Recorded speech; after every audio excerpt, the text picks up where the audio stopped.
Alright, we just finished Top Model. I'm getting ready to go to the after party because we have some sort of ceremony, but I wanted to come on here and share a little story. So I walked for Top Model and I wore my 8-inch heels because the dress was a little bit too long, and right before I went on, I saw that the strap was broken, and then when I went off the stage at the end, both of them had broken. The show must go on. So mga kapolitika, atin po nga napanood itong latest na update ni Asia Rose Simpson matapos yung kailang runway top model dito sa nagpapatuloy pa rin na Miss World 2026. Dahil umani po ito ng samot-saring reaksyon mula sa ating mga netizen dito sa mundo ng social media. Itong update nga ni Asia Rose Simpson dito sa kanyang sandal na ginamit dahil nagkaroon ng aberya mga kapolitika at natanggal yung strap ng kanyang sandal. Pero ang nakakabilib dito kay Asia, ang sabi niya ay show must go on. At marami ang mga netizen pinusuan itong sinabi ni Asia Rose na ang sabi nila ay nilalaban daw ni Asia ang Pilipinas dito sa Miss World 2026 na ginaganap sa bansang Vietnam. So bumuhos ang suporta at pagmamahal dito dahil sa nakita natin yung kanyang performance doon na parang okay lang naman mga kapolitika.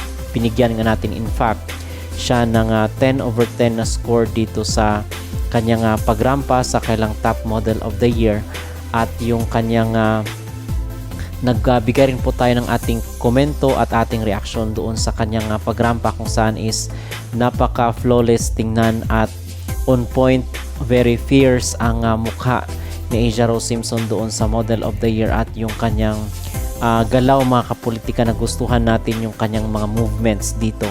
At kahit pa yung iba ay nagsasabi na medyo sablay daw yung kanyang blush on or yung kanyang makeup, pero may nakita rin kasi tayo before itong si Colombia na ganun rin ang makeup niya mga kapolitika. So this is also a way na para mapansin itong si Asia Rose. Or yung iba naman ang sinasabi ay strategy daw ito ni Asia dito para mapansin doon sa kanyang pagrampa. Okay, so wala tayong problema doon mga kapolitika kasi I believe napaka lang naman noon, napaka minor lang naman ng bagay na yun. Ang importante is na execute ni Asia Rose yung kanyang sarili doon, at para sa akin is perfect ang kanyang score doon, especially doon sa kanyang mga movement at yung kanyang pagrampa, yung kanyang fears, yung conviction at yung confidence mga kapolitika, yung aking nagustuhan dito sa top model na pagrampa ni Asia Rose Simpson. So dahil dito sa nangyari na na tanggal yung strap ng sandal ni Asia, ay umani ito ng samot-saring reaction, kung kaya hindi maiwasan ng ibang mga netizen, mga Filipino pageant supporters, na magduda na baka daw sinasabotahe itong si Asia Rose, kasi ilang beses nating napag-usapan mga kapolitika na merong favoritism talaga dito sa Miss World, at napansin nga rin po yan ng mga Latinos, kung kaya nabalot ng issue at kontrobersiya ngayon itong pagkasira ng strap ng sandal ni Asia Rose Simpson.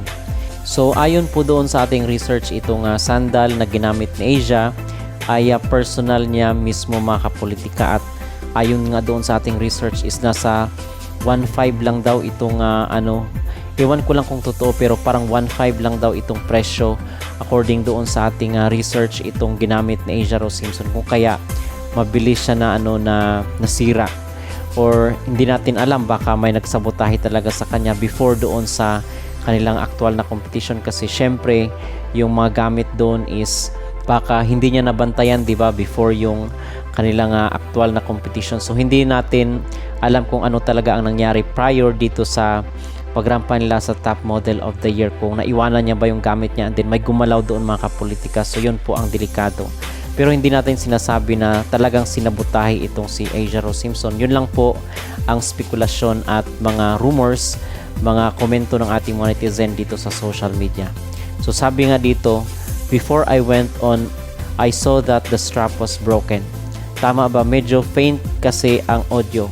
Was she sabotaged? Oh my baby, nakakaramdam ako ng sabotahe lalo na sa screen time kahit sa social media, pero laban lang Asia. So dahil po sa pangyayaring ito ay nanawagan ngayon itong ating mga kabayan at mga pageant supporters na padalhan di umano yung si Asia Rose Simpson ni Sir Jojo Bargais kasi expert siya at yung kanyang footwear maker itong si Sir Jojo Bargais. So might as well na padalhan at suportahan rin itong si Asia Rose Simpson kasi kawawa mga kapolitika, nilalaban niya at nakikita natin yung kanyang pagpupursige, yung kanyang sakripisyo at yung kanyang effort to the point na yung kanyang buong pamilya is lumipad pa papunta sa Vietnam para lang suportahan itong kanilang anak na lumalaban ngayon dito sa Miss World 2026. So tayo rin po ay nananawagan doon sa mga may capacity na tumulong ay tulungan po natin itong si Asia Rose Simpson. Okay? So yun lang po ang ating masasabi at pang-reaction at ang latest na update dito sa ibinalita ni Asia Rose Simpson na circumstances bago yung nangyari itong ramp model of the year nila sa Miss World 2026 sa ika-10 araw na ng kailang competition. Okay, so kung kayo ang tatanungin mga kapolitika, ano po ang inyong masasabi dito sa sinasabi ng ating mga netizen sa social media na sinasabotahe daw itong si Asia Rose Simpson? Mag-comment down below at huwag kalimutang mag-like at mag-subscribe na rin kayo para updated kayo sa ating mga latest issue.